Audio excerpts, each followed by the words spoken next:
Perkenalkan, saya Tita Yunita Triani, mahasiswa Psikologi Universitas Aisyah Yogyakarta. Saya di sini akan menyampaikan sedikit tentang pengantar psikologi Islam. Yang pertama, sejarah. Psikologi kontemporer pada periode spekulatif.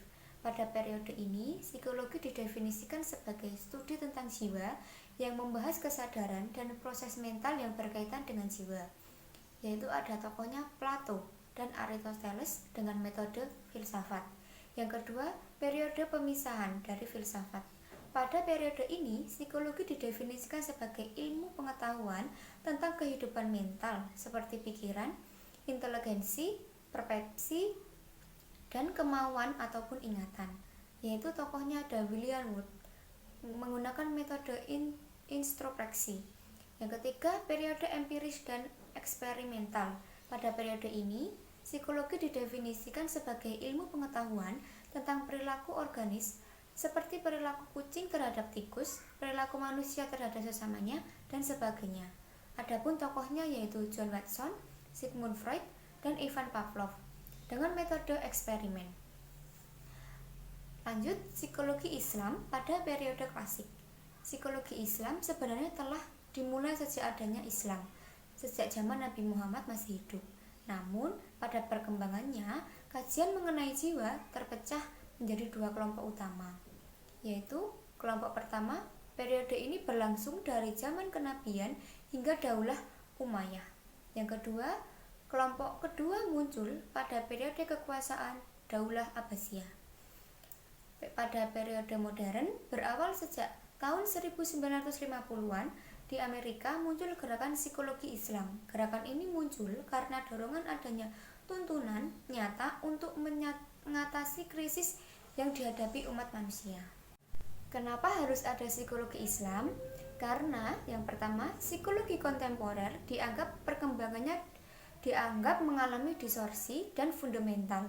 Psikologi yang seharusnya membicarakan konsep jiwa, namun ternyata pada psikologi kontemporer ini tidak mau tahu dengan hakikat jiwa, serta keberatan akan praktek melandaskan kajian perilaku manusia pada hasil penelitiannya terhadap perilaku hewan, sehingga seolah-olah psikologi mempelajari yang tidak berjiwa. Menurut Mujib dan Muzakir 2002. Yang kedua, ketidakpuasan pada teori-teori psikologi kontemporer. Menurut Hartati 2004. Dan kesadaran ilmuwan psikologis Muslim bahwa ketika mereka mengkaji psikologi, mereka merasa sebagai seorang Muslim yang berprofesi sebagai ilmuwan psikologi, bukan seorang ilmuwan psikologi yang kebetulan beragama Islam. Sehingga pandangan psikologi pun akhirnya dipandang dengan kritis, terutama yang berhubungan dengan pandangan aliran behaviorisme dan psikoanalisa. Karena hakikat kedua aliran ini dianggap merendahkan derajat manusia, sehingga khalifah Allah di muka bumi ini.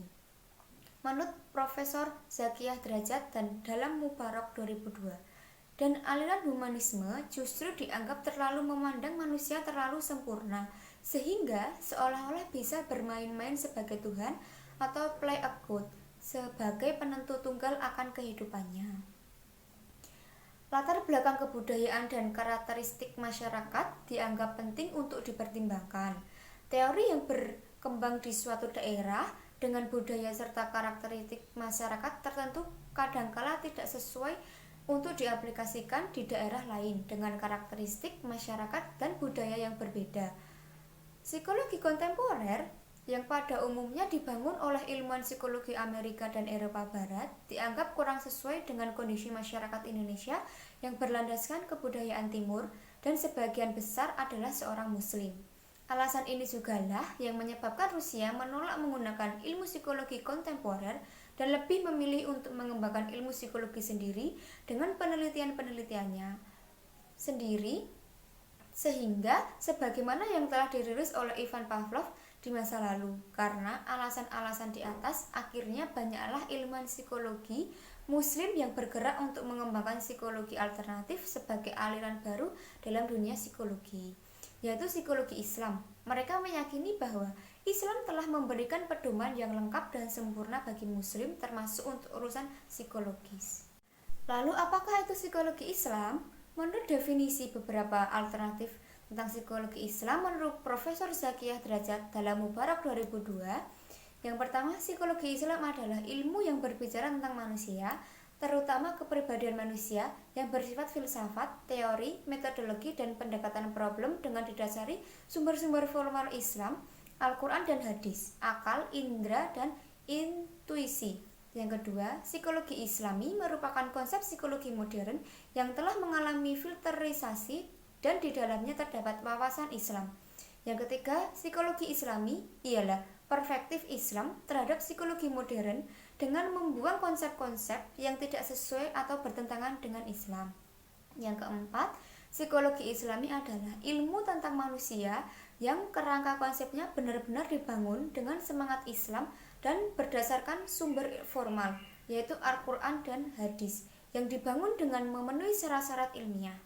Yang kelima, psikologi Islam adalah corak psikologi berlandaskan citra manusia menurut ajaran Islam yang mempelajari keunikan dan pola pikir manusia sebagai ungkapan interaksi dengan diri sendiri, lingkungan sekitar, dan alam keruhaniah dengan tujuan meningkatkan kesehatan mental dan kualitas keberagamaan. Sementara itu, Mujib dan Muzakir menawarkan definisi sebagai berikut. Kajian Islam yang berhubungan dengan aspek-aspek dan perilaku kejiwaan manusia, agar secara sadar ia dapat membentuk kualitas diri yang lebih sempurna dan mendapatkan kebahagiaan hidup dunia dan akhirat. Definisi yang diajukan yaitu mengandung 3 unsur pokok. Yang pertama, bahwa psikologi merupakan salah satu dari kajian-kajian masalah keislaman. Ia memiliki kedudukan yang sama dengan disiplin ilmu yang lain, seperti ekonomi Islam, politik Islam, sosiologi Islam, dan lain-lain. Penempatan kata Islam berarti corak, cara pandang, pola pikir, paradigma atau aliran. Artinya, psikologi yang membangun bercorak atau memiliki pola pikir sebagaimana yang berlaku pada tradisi keilmuan dalam Islam, sehingga dapat membentuk aliran tersendiri yang unik dan berbeda dengan psikologi kontemporer pada umumnya yang berkaitan pada kerangka ontologi atau hakikat jiwa, epistemologi atau bagaimana cara mempelajari jiwa, dan aksiologi atau tujuan mempelajari jiwa dalam Islam. Yang kedua, bahwa psikologi Islam membicarakan aspek-aspek dan perilaku kejiwaan manusia. Tidak hanya mengkaji perilaku kejiwaan, psikologi Islam juga membicarakan apa hakikat jiwa sesungguhnya. Yang ketiga, bahwa psikologi Islam bukanlah ilmu yang netral etik atau terlepas dari etika, melainkan syarat akan nilai etik karena tujuan hakikat psikologi Islam adalah merangsang kesadaran diri agar mampu membentuk kualitas diri yang lebih baik untuk mendapatkan kebahagiaan hidup di dunia dan di akhirat. Ruang lingkup. Menurut Profesor Zakiah Derajat, yang membedakan psikologi kontemporer dengan psikologi Islam adalah dalam rumusan konsep manusia dan dalam pendekatannya. Psikologi kontemporer semata-mata menggunakan kemampuan intelektual untuk menemukan dan mengungkapkan asas-asas kejiwaan. Sementara psikologi Islam mendekatinya dengan memfungsikan akal dan keimanan sekaligus.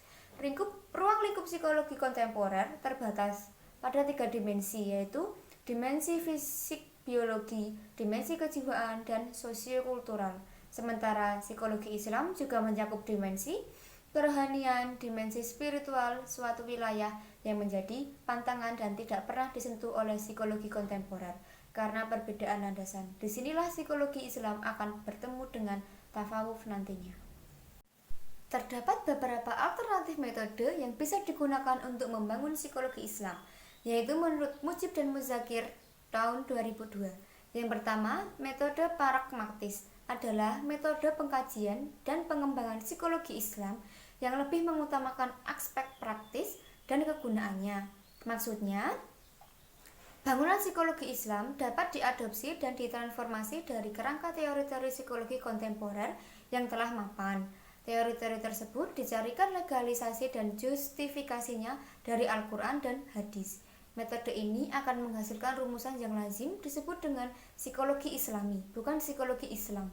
Metode ini menghasilkan 6 pola pendekatan, yaitu pendekatan similarisasi, pendekatan paralelisasi, pendekatan komplementasi, pendekatan komparasi, pola stratifikasi, dan pola verifikasi. Yang kedua, metode idealistik, yaitu metode yang lebih mengutamakan penggalian psikologi Islam dari ajaran Islam sendiri.